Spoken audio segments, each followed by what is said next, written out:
Then we see he has a question, and then maybe he has some arguments. A lot of water around, salt will melt in water, water will be ice if it freezes, it will be damp if it's heated. Yeah, it changes.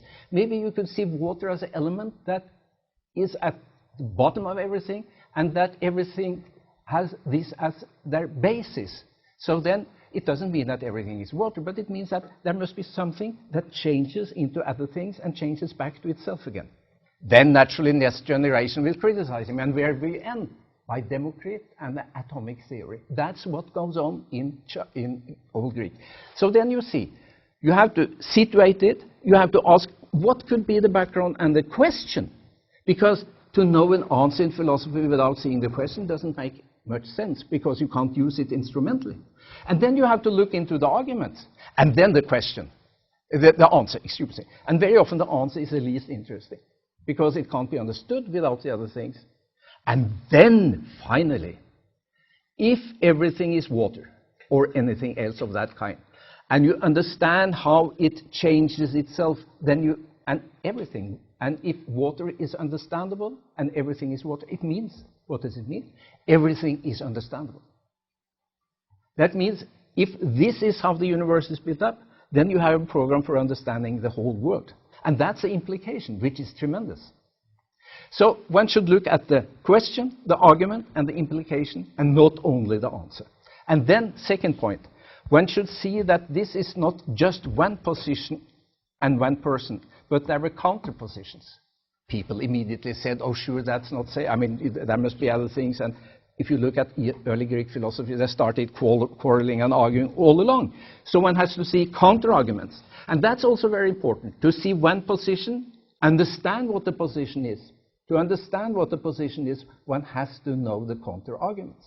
This is a John Stuart Mill point. If you do not know the counter-arguments, you do not know your own argument, in a way. And then you have to have the whole setting. So one should look at this in its setting in discussions with others, and that's very exciting. Okay.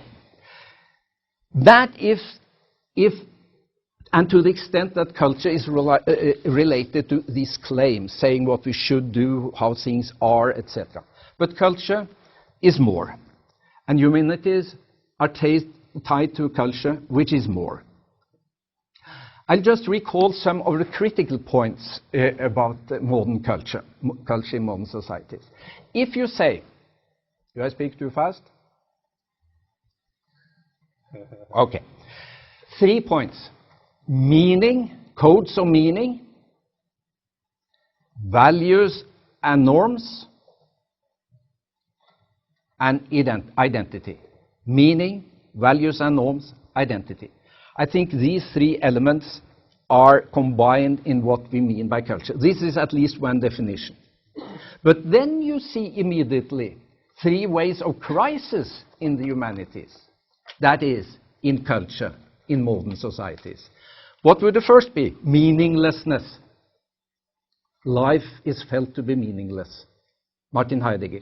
But see here also Max Weber, who said that there was a disenchantment of the world, because when the natural sciences could explain, natural catastrophes, what's going on, the universe lost its mystical meaning. The mystical meaning of natural phenomena withered away. In that sense, the meaningfulness of the universe was reduced. Modern people would say, luckily so. But other people would say also bad, because the universe isn't as delightful as it might be. But this is maybe a thing we have to take as part of modernization. But then the question of meaninglessness remains. So that's the first point. The second point, normlessness, lack of norms and values. Going back to Durkheim, the founder of sociology after the French Revolution, and sociology is in many ways a science about the cohesion in society, how society can keep us together, not only individuals, but togetherness. How is togetherness by norms constituted? Basic question in modern sociology. So the question of normlessness is the second question. And then the third, weakness of identity. Erik Fromm, another psychiatrist, for a long time talked about weakness of identity. In recent times, it has been more a question about discrimination of identity, or question of recognition of identity, Axel Honneth. So you see, these three dimensions of culture, meaning, values and norms, identity, are up for discussion all along. So there are challenges for culture in modern society. And since humanities are focused on culture, there is something about the domain, and that's the main point in my article now. If it is a fact in modern societies that there is a crisis in culture, that would also influence somehow the humanities. How? In this paper, I certainly rely to some degree on a teacher like Jürgen Habermas, who talked about the colonization of intersubjectivity, culture, or the life world, as he said. He then operated, and that's a bit complicated, he operated with two basic spheres in modern society. One that is ruled by money and power, market and power politics, and one that is ruled by norms and meaning, culture or intersubjectivity. That's too crude, and he also has criticism about it, big discussion on it. But his thesis was that in modern societies there is a tendency, due to institutional changes, that those domains, ways of working that is related to politics, economy, law, will interfere with family life, for instance, that there will be laws regulating family life, that there will market ideologies interfering with how we raise our children and how we behave. So that there is, that was his point, a colonization of the culture by what he called the system. Now, in that respect, there is a shrinking of the domain of culture in modern societies, and I think it should be taken seriously. And very much in this article is built upon that point. But first of all, I think it's even worse. There is another point to be taken into consideration. This is sort of the input, but there is also a kind of an output. What do I mean? Well, I've been interested in how we understand through our actions, what I call praxeology. How not only by making propositions and thinking, but how knowledge is related to how we act. That act is integrated into our actions in various ways. Now, that means also that you are the person you are because you do what you are doing and know what you are doing. Okay. In a simple society, you sort of tend to know what you are doing. Then you also know whether you have done something good or bad. But that has become much more complicated due to the fact that very much of what we are now doing has long-term effects, coming generations. It is global. It may go into other areas than where you are. There are unintended consequences, and there is a complexity whereby, in many cases, you actually do not know what you are doing. And that we know because we know a lot about this sociologically. So it means not only the input shrinks the domain, but also in our daily actions as an output, we are more uncertain about what we are. So we are, in this respect, in a more difficult situation. So, crisis in humanities, question mark, cultural challenges in modern societies, yes, and it's more than a lack of money for us, the people at universities. But this does not mean that the humanities and culture, that these things are not important. Maybe they are even more important because they are more under pressure than they used to be. So it doesn't mean that they are less important, maybe it's the other way around. But, and that was the argument, there is a shrinking of the realm. Now, I'll make some further remarks.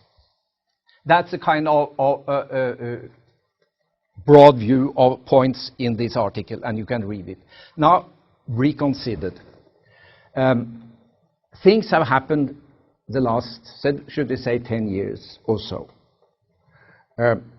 In Europe, at least in the European Union, we have the so-called Bologna agreement, whereby higher education, and that means the universities, will have to be standardized in all European countries. Fair enough. But I recall that in the humanities and in many other academic fields, very often the motivation for doing what we are doing is not that we got money, very money, we do not. Not because we are asked to do what we are doing, because we think it's interesting.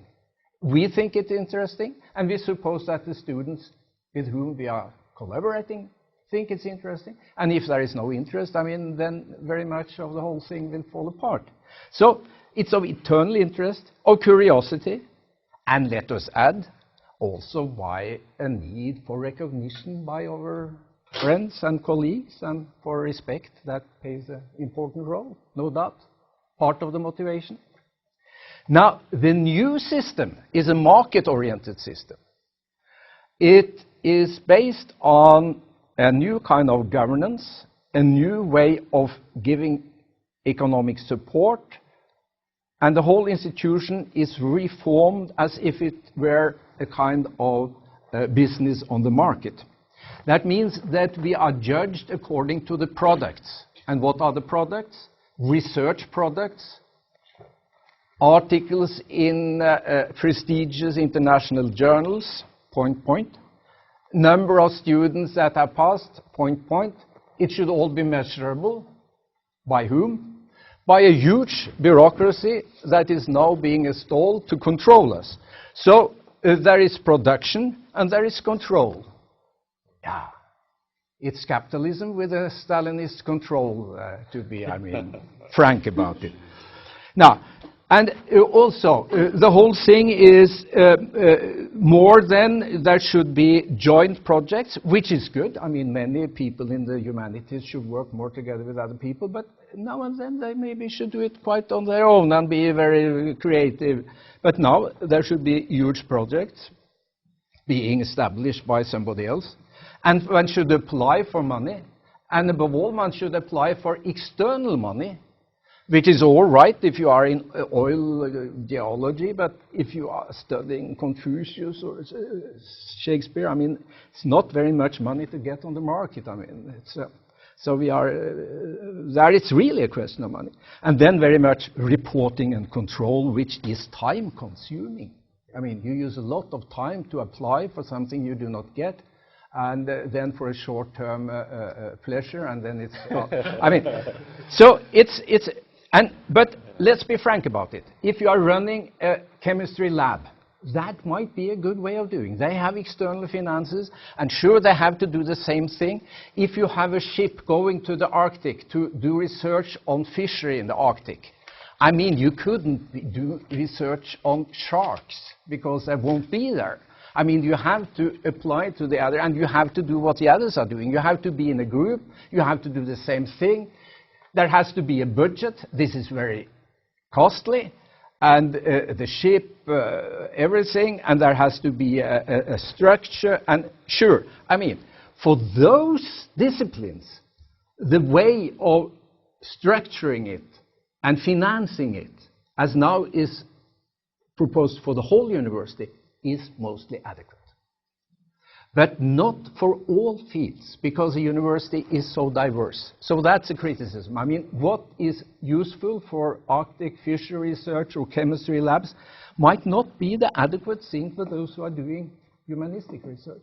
And just to see that difference and the diversity and the plurality of what is going on and what should go on in the university is unfortunately not always present. And that, I think, is a problem for the humanities. And then, my friends, what is really common in the university? I mean, some people are in the lab, some are in the field, some are interviewing, some are reading books. They are doing very different things. But what do we all do in the end? We defend our thesis. We discuss. there is one thing that is common to university: discussion, argumentation. So if we should restructure university, you should be aware of the diversity, should we say, on the empirical level, and the unity in terms of reflective, discursive rationality. Unfortunately, it's not always done. And this I take to be a problem for the humanities in particular, but not only theoretical physics, many other disciplines, but let's be a bit crude about it. So, one more thing, to my knowledge, the Europeans are now doing not only what the US did. I was in the US, as Professor Yoon mentioned, during the Vietnam War, and I was struck by the difference between the European university and high school life and the Americans. I thought the Americans were very good for 1 year, but I prefer to go back to Europe. That was a fast one. But then, what they are doing now is really to shorten down, make it even more streamlined than in the United States. More so. I mean, short-term education, standardized education, division between research and education, more specialized. And I'm afraid that some of the charms and also the nature of the humanities is that it is broad, to the extent that you are aware of what people are doing in the fields around, which is different from what you are doing, but also relevant to what you are doing. I'll give one case. I had a discussion going it was on religion in modern societies, and then I came into arguments, which is very good, discussions. Then one colleague of mine, a historian by the way, he wanted to see everything bottom up from very concrete facts. And sure, I mean, there are so many facts about what people are doing in religion. I mean, you can get exhausted just on the first step. I mean, it goes on and on and on and on. It was nothing about concepts grasping special aspects. No, it was as if the concepts came out of the facts themselves, what I would call a fact fetishism. That was one position. Then a person, a colleague, just some doors down the corridor, he was also taking part, and he had this 180 degrees opposite position. He said, no.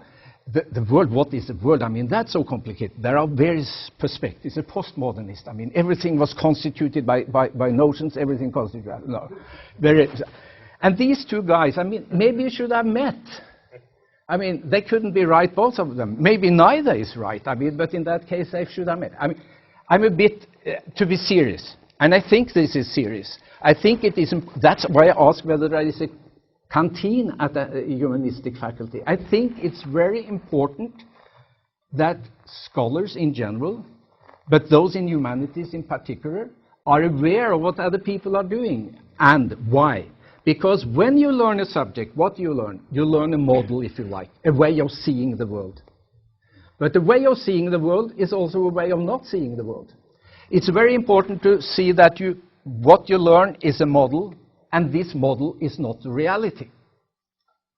That's also important for economists. I mean, look at the financial crisis. I mean, it's two things we have to teach our students. You have to learn a model, you have to learn a way of seeing the world, but you have to understand that this is a model and that there are other ways of seeing the world. If not, maybe they are not culturally formed, but this form. Maybe what we are doing is actually harmful. I mean, that has to be looked into, but it is at least a question. So, there is lots to be said about the new reforms. In some respects, they will add to training. To some extent, I think, in a mass institution, it has become a mass institution. Universities, it might be good for solidity. But I recall again, seek truth, foster originality.